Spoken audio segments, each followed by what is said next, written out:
ముఖ్యమంత్రి చంద్రబాబుకు deputy CM Pawan Kalyan కు భజన పెంచారని వైసీపీ మాజీ మంత్రి అంబటి రాంబాబు సంచలన వ్యాఖ్యలు చేశారు.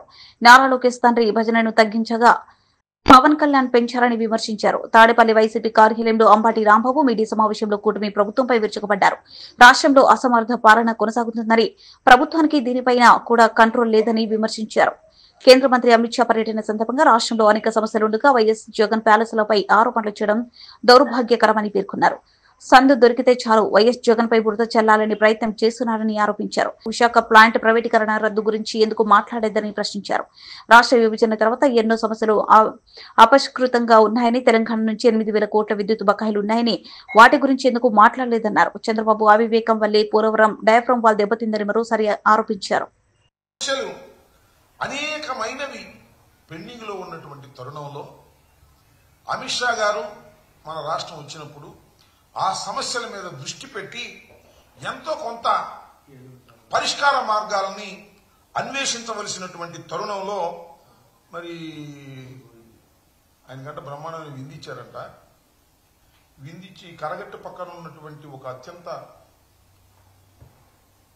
అందమైన భవనంలోకి తీసుకువెళ్లి కృష్ణానది ఒడ్డున వారికి విందు చేసి అటు నుంచి చూస్తుంటే అక్కడ కనకదుర్గమ్మ వారు దర్శనమిస్తున్నటువంటి ప్రదేశంలో వారికి విందించి చాలా విషయాలు మాట్లాడారంట. ఏ విషయాలు మాట్లాడారో తెలుసా మీకు?